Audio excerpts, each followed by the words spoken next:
Hey, welcome to Selassie Academy. We're having our homeschool hour, and I was sharing some insights with my student who he gets to hear and experience the type of counsel and insight that I provide to families to help them with not only addressing their conflict, but addressing the underlying causes of the individual contribution to conflict. So I was sharing it with him this morning. He was like, "You need to record this. You need to record this, and you need to share this with people." So we are hopping on. We're going to do this as a series because there's a lot of material here.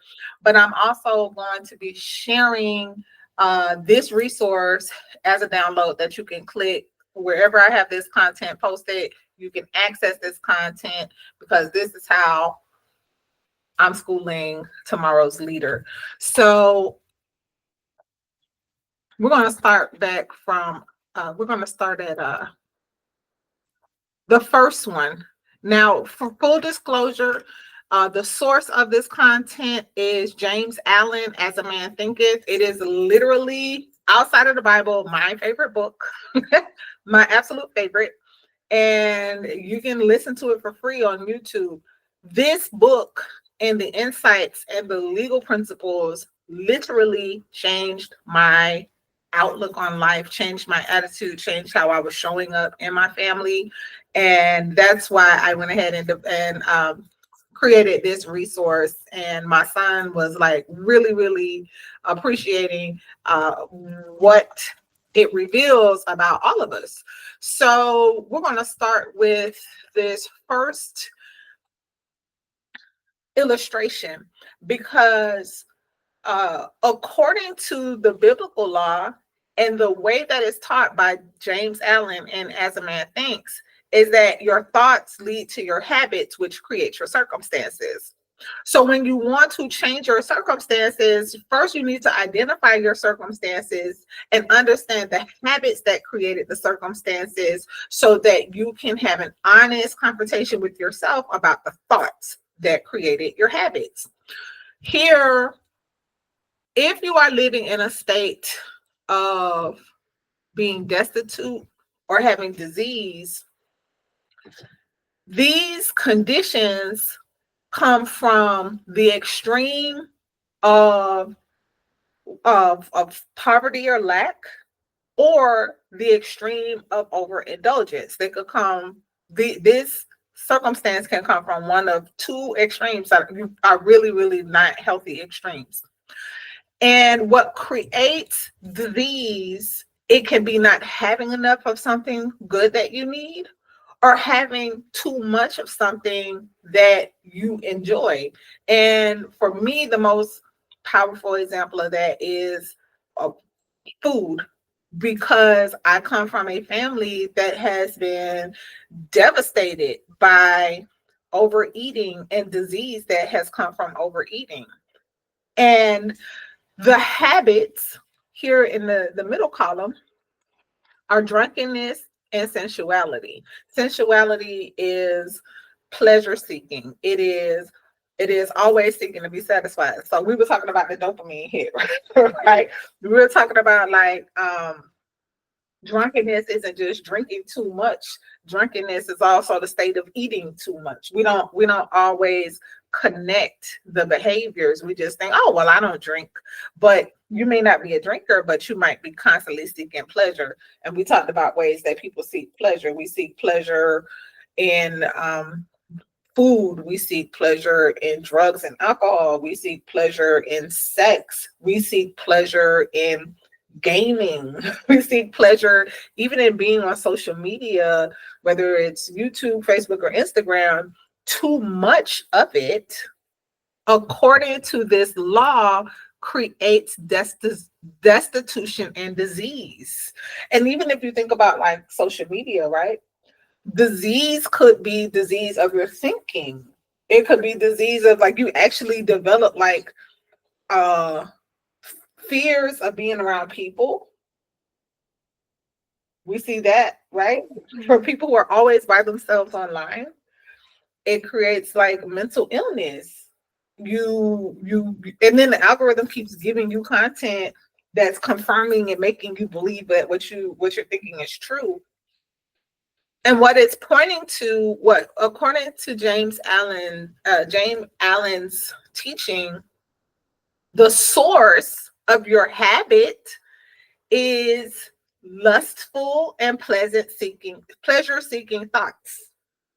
So I messed with Judah like for several years now about these videos, the satisfying, right? Like, satisfying. Like, for some people, the satisfying videos are the ones with like slime. Slime.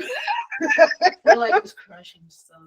Crushing things. I was talking to one of your friends' parents. You know what she finds satisfying? What? The videos of people cleaning. Cleaning? Yes, like something being really, really dirty, and watching a video of them cleaning, watching the soapy suds. That she was telling me that was satisfying.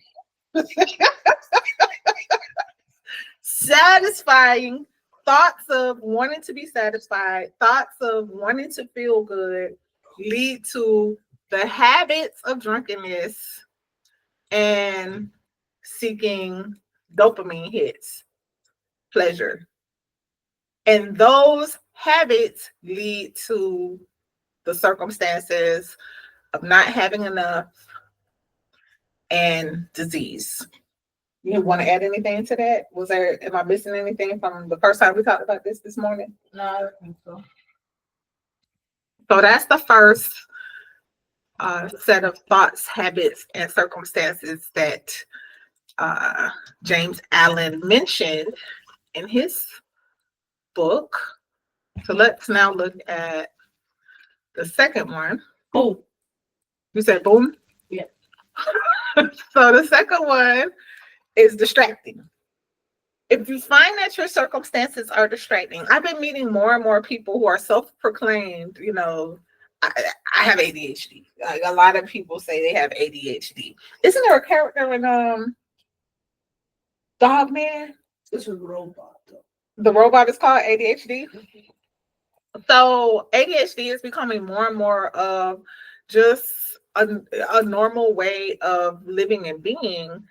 And according to this book that was written in like the 1880s, I think he wrote this book in the 1880s, that if you are in an environment where you're constantly feeling distracted, then the reason is because of your confusing habits, right?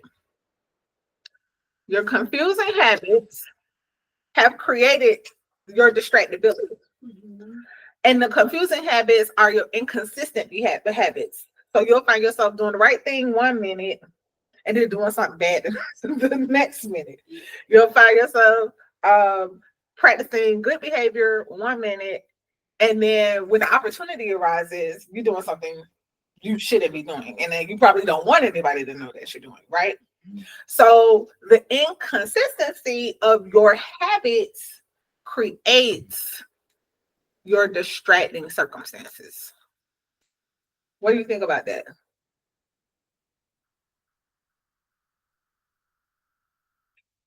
Let's talk about the thoughts that create the inconsistency.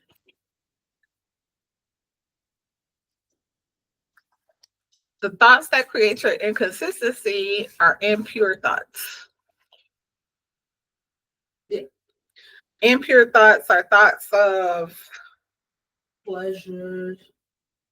Well, we talked about pleasure when we were talking about destitution and disease. Impure is going to be more about the things that you want to keep secret. Like, impurity is more about secrecy. It's more about hiding things. It's more about having two different ways of thinking and being. You're one person when other people are watching, but you're somebody else when you get an opportunity not to be seen. So those are more like your impure thoughts. It's things that you really like doing that you know are wrong. So you think about doing wrong because you enjoy it. And that's why sometimes you do the right thing when people are watching. And then when people are not watching, you act out on the things that you know that are wrong that you enjoy doing wrong. What do you think? Can you see the connection? Gotta fix that. Got to fix that. So you can see how in pure thoughts, thinking about wrong things a lot create what kind of habit? Using Confusing habits. And confusing habits is another word for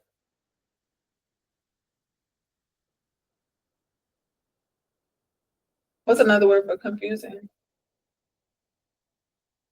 funny things. Wait. I cut this part out of the video. Another word for confused. Inconsistent. Inconsistent. It was right there. He cut that out. He cut that out. Inconsistent. So that was the second one. And then we're going to do a third one. We're going to do a series on these. Let's talk about this next one. A person whose life has the evidence of failure, indigence. Indigence is poverty. Oh, it's not having enough. Failure, indigence, and slavish dependence is the word that goes here. I put it out of the way. Slavish dependence. So this is the life of a slave, right? If your life has the circumstances of failure, then it's because you have these kind of habits. You have habits of being weak. You have habits of being a coward. And you have habits of not making decisions. So what the implication is, or what the law is pointing to, is that if you are fearful, you're going to have fearful habits, because the thoughts that lead to this condition are you're doubtful, you're fearful, and you're indecisive. You don't make decisions because you're afraid to make decisions. And you doubt that you could ever have anything. You doubt that you could ever be anything. So what you start doing things out of a place where you believe you're weak. So you have weak habits. You're afraid, so you behave like a coward. And you don't make decisions. And what kind of life does this lead to? Slavish. You become a slave. You become a slave. So we'll stop here and we'll do our series. What do you think about seeing a connection between the reality, your habits, and your thinking? It makes sense? Yeah. My student said it makes sense. I hope this blesses and encourages you. Again, somewhere in this content, wherever I've posted it, you can download this resource and join us for our next homeschool homeroom, where we talk about the power of transforming our circumstances with the way that we think. Thanks for joining us.